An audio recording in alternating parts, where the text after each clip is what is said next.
It's time for Coming in Hotter, Sens post-game show.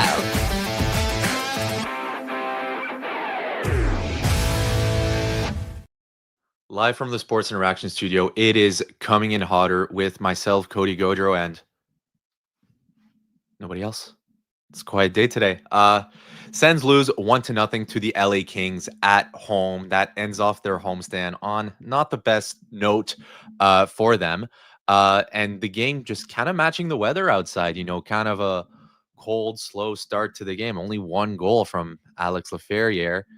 Kind of like we talked last week, a tip in from a guy who was standing within a foot of the crease. But I mean, I'm going to try and talk to the chat a lot, but how's everyone feeling after that game? Because, I saw a lot of people on Twitter talking about how they don't exactly like to watch this type of game. Jay Sanderson with the first comment of us. Olmark had a 944 save percentage tonight. Scoring was definitely the problem. That's a good way to put it, because they didn't score. Speaking of these guys not scoring, it kind of hurt me on the bets I was trying to make, because although they are two good defensive teams and I did, kind of expect a low scoring matchup, I didn't expect this low of a scoring game, but let's see how those went, because this segment is brought to you by Sports Interaction Sportsbook and Casino. Every game is your game when you bet with Sports Interaction.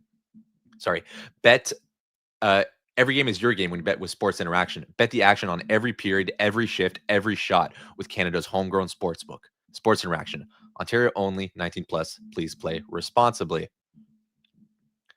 Yeah, didn't go well. My bets did not go well. I'll go with my first one. Jordan Spence to record a point. Not gonna lie, I saw it and I liked the odds. And with Shabbat being gone, did expect at least one defenseman other than Sanderson to step up. And I didn't think Spence was Spence was a bad call, because he has been playing well, but unfortunately his point streak is going to come to an end. Second one I have, Drake Batherson with 3 or more shots on goal. That also didn't work out because he recorded 0. I mean, Sens in total, let me check my notes real quick here. Sens in total only having 17 shots, none of them coming from the Drake. Yeah, he's making me look bad there, because, talk about a guy who's, been on fire when it comes to scoring. Didn't work out. And lastly, like I said, I love these double choice. So I got first goal to be Stützle or Kempe. Again, probably the two best goal scorers on the team if we ignore Batherson. Or could throw in Batherson up there, but I don't think it's completely unfair to call Stützle that. And neither of them could pot one, let alone the first one. So kind of a short one there, because usually I get to talk about my thought process behind it, and talk about how successful I've been, but that has not been working out. So let's talk about the nitty gritty of the game, as I'm seeing the chat is starting to pick up a bit. But every game is your game when you bet with sports. When you bet with Sports Interaction, from puck drop to overtime, bet with live odds on every play with easy deposits and payouts. Go to sportsinteraction.com/cominginhot to open an account. Ontario only, 19 plus. Please play responsibly. Well, I guess I'm not completely alone. My dog just barged in through through the door. But let's talk about that one goal. Again, shot from afar, getting tipped in by Laferriere by I'm gonna say a decent play by Quentin Byfield to get that puck off of the boards and to his to Mikey Anderson, who was in kind of trade rumors, I want to say 2 years ago, about coming to the Sens. That obviously didn't work out. They ended up going with the whole Jacob Chikrin into Nick Jensen saga. Hey, Sens fans, I think they're still pretty happy about that.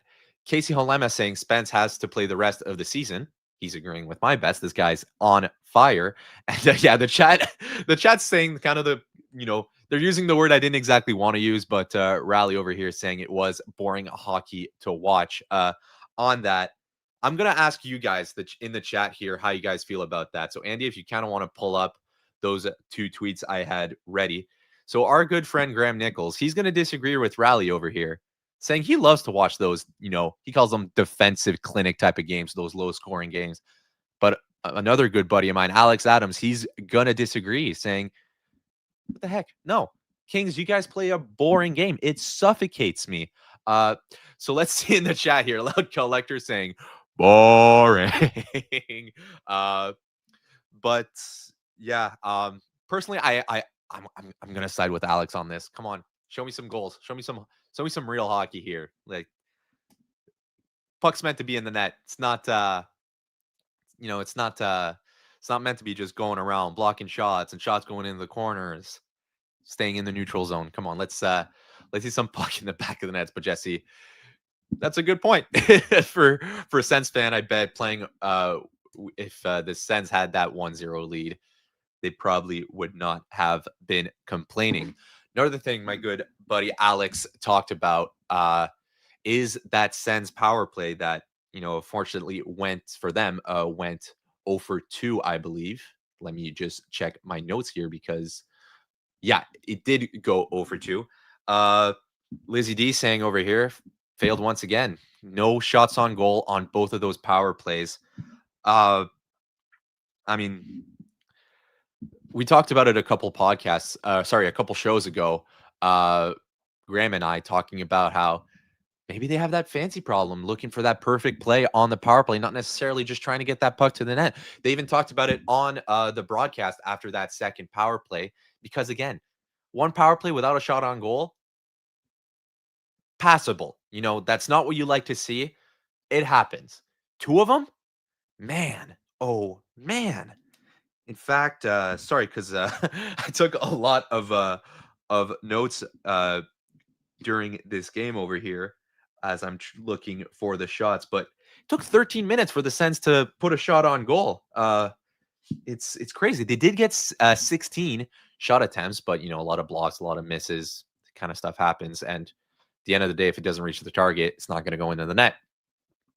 Call me a genius for that. But yeah, Alex Adams just kind of saying, like, power play static. They're not moving around a bunch. They're not getting the puck to the net.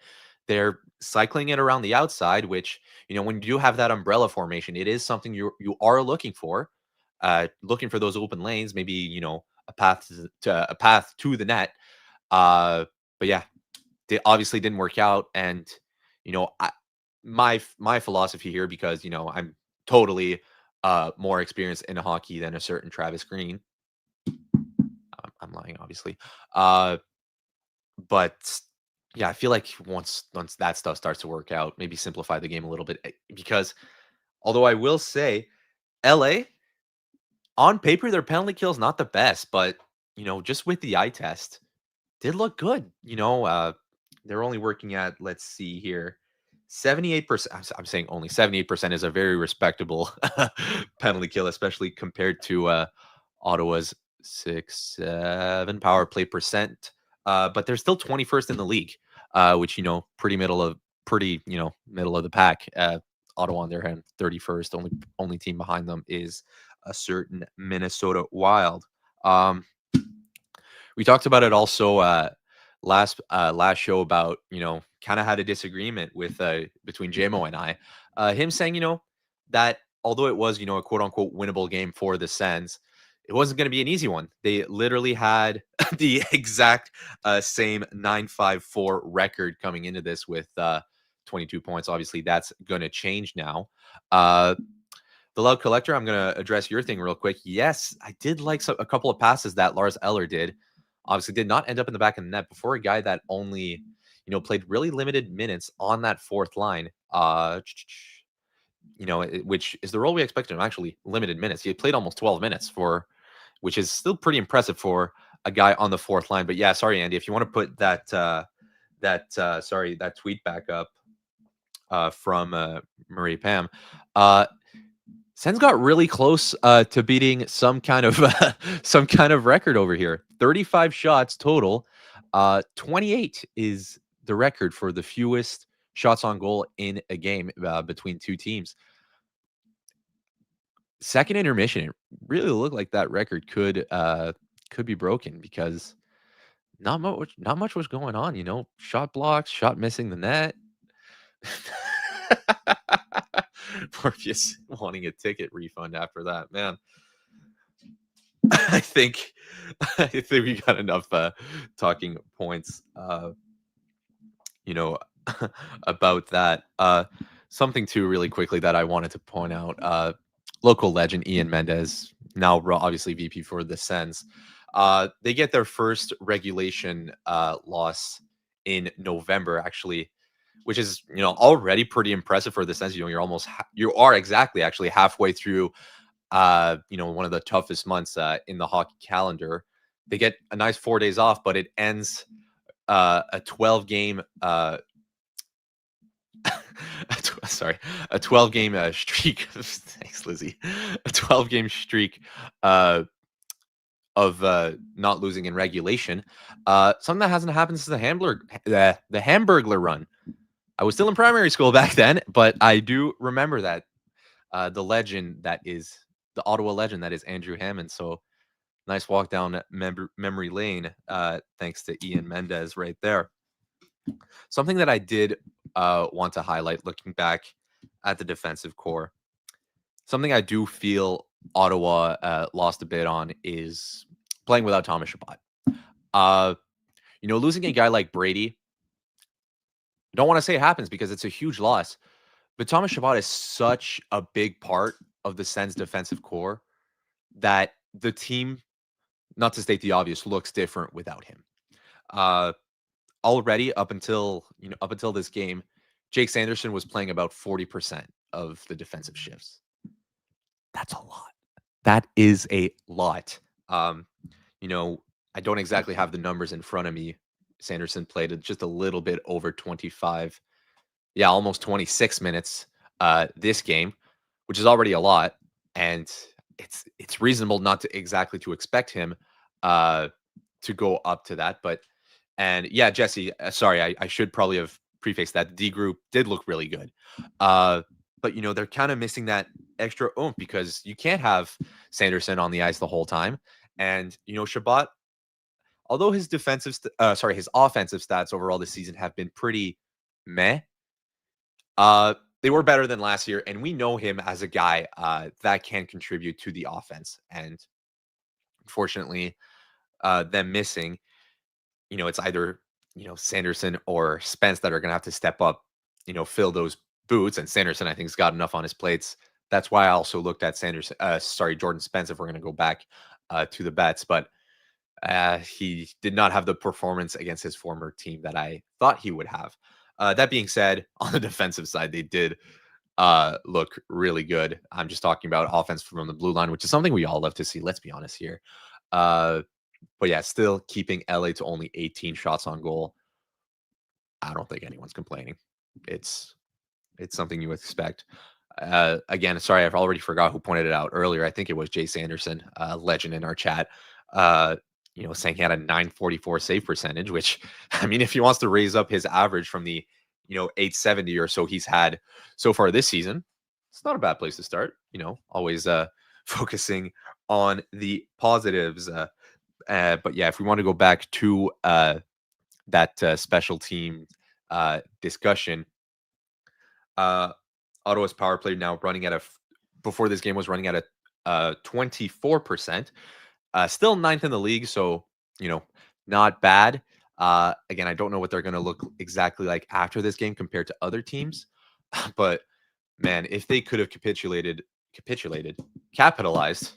English is hard, guys. On at least one of those, you're talking about a completely different game, obviously, because it feels so weird to have a 1-0 game because they're so rare nowadays. It's funny seeing that. Hey, we're always talking about one goal away from changing, the momentum of this game, sparking a comeback. But saying like, wow, one goal could have completely doubled the goals scored in this game. That feels weird. That feels weird to me to say. Sue agreeing with, as we're pulling back to that debate there, Sue agreeing with Alex Adams saying defensive games, they're good when they're good when your team's winning, but a little bit boring to watch, according to her.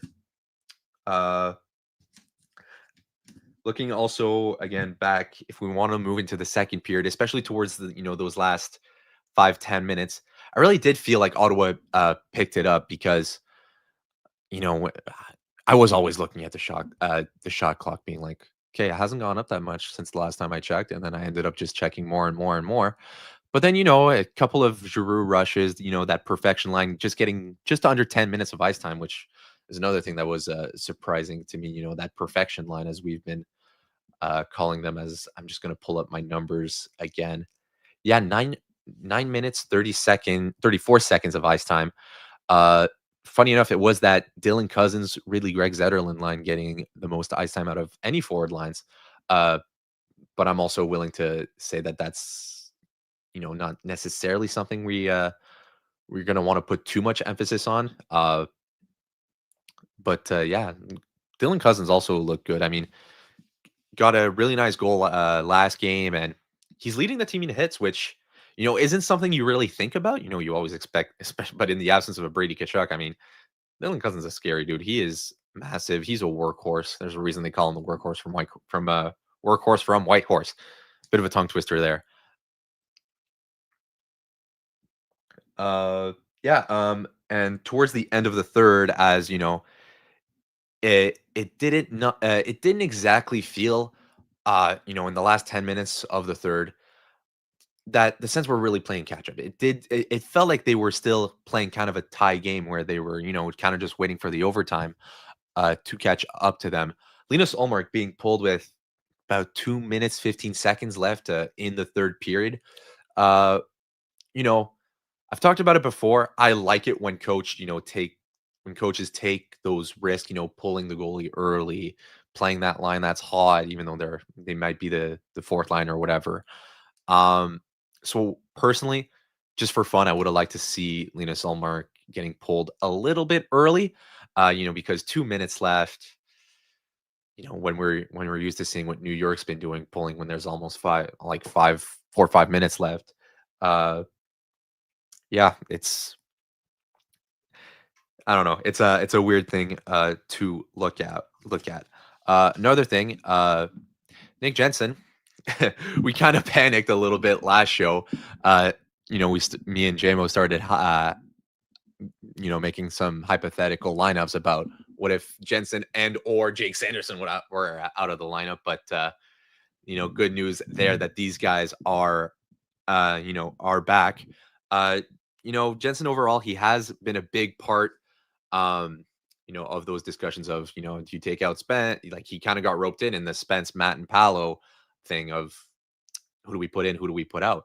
But we can't forget this guy's, still an important part of that decor. How many times last year did we talk about how the team looked completely different with just that one? Well, not obviously just him in addition, but he played a huge role. And he's a guy that still gives the Sens at least one shot block a game. Uh, not a lot of overall giveaways, only 20 so far this season, and only half of them in the D zone. He gets a little bit less ice time this season than he did last year, which is kind of to be expected with different with the new kind of lineup with Spence coming in, Clevin playing this season the way he is.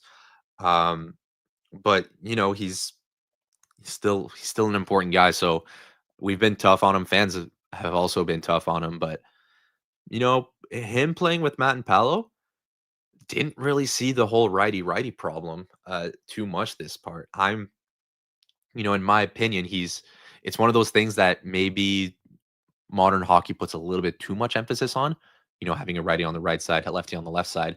At the end of the day, those are Jensen and Matt and Palo are two very good NHL defensemen, and they're able to do the job, and they're able to adapt righty lefty. We talked a little bit ago. Last game was Matt and Palo's first time playing on the left side. Didn't look out of place at all to me, but we'll see. And yeah, Jesse, as you said, especially if he's gonna, he's like I said, he's getting a little less. Guys, this is going crazy. I can't talk today. If he's getting a little bit less ice time this season than he is last year, and which he already is now that he's playing on the third pair, obviously that's gonna stay. Obviously, who knows if lineups are gonna change for the rest of the game. But yeah, it's a role that I'm not gonna say fits him pretty well, but it's a role that he fills in really well, especially being that slightly more physical and defensively inclined inclined is I don't know if that's the right word, player compared to Spence. The CTC's game day people, they got pretty busy tonight. They had a handful of tributes to put. First off, they made a big congratulations before the game to Atletico Ottawa, obviously winning the first Canadian Premier League soccer championship in the city's history, and they had a nice little tribute to them. I like the note of bringing in bringing in Timmy to take the ceremonial face off. I know he's a big soccer fan, and I know he's talked about Atletico Ottawa a couple times since he's been here. So it was I don't know. I don't know if that was on purpose because he was wearing an A along with Sanderson tonight, which I mean, it's obviously not something we're gonna see permanently, but it's something I feel we're gonna see in the future, especially once you know sorry, I should say if Claude Giroux or Thomas Chabot ever end up moving on from the Sens because those letters look pretty good on them and they look pretty natural and the when you see a good players nowadays they usually get a bit of a letter right on their chest. Another one, Anton Forsberg, former Ottawa Senator, which still which in my head he's just like, oh no, he's like injured and he'll come back soon, we're just playing Levy for now.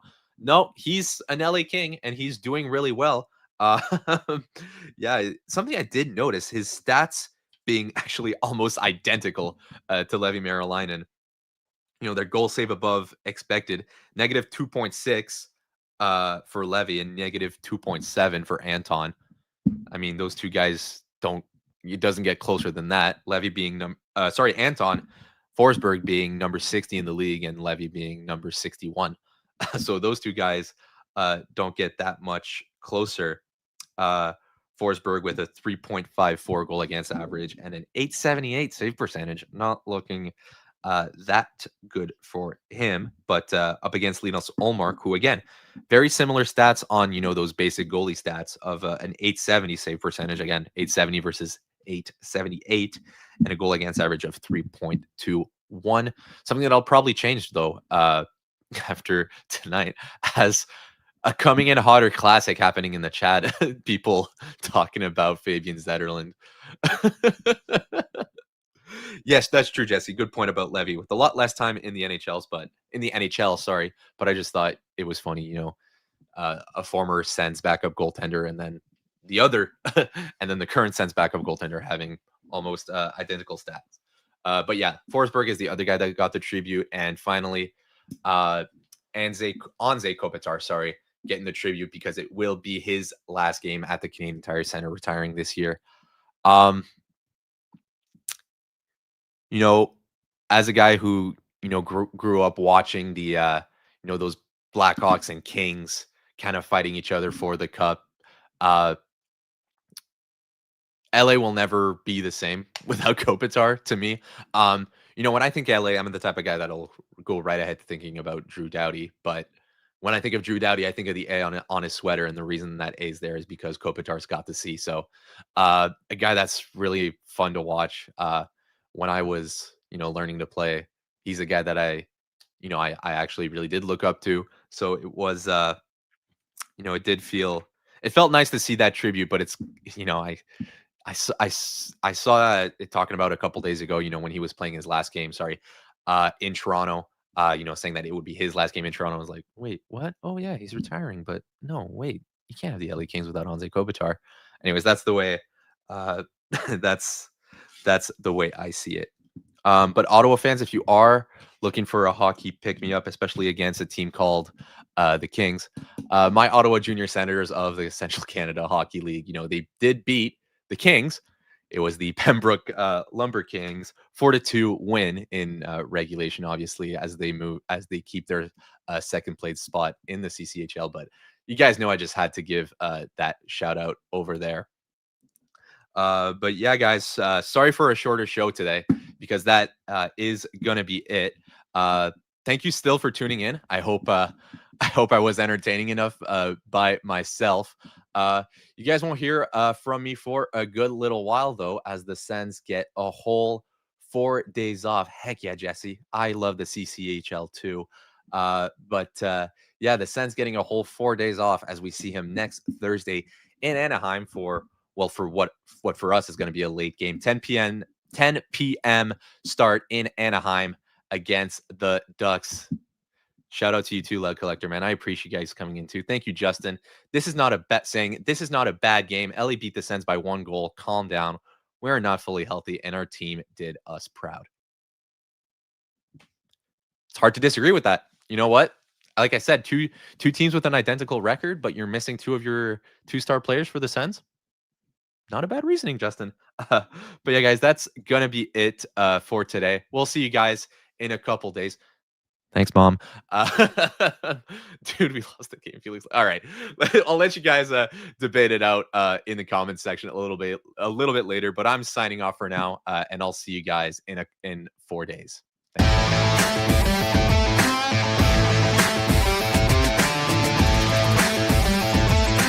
You've been watching Coming in Hotter, your home for Sens post-game coverage all season long. We're live after every game. Don't forget to hit that like button and subscribe so you never miss a show.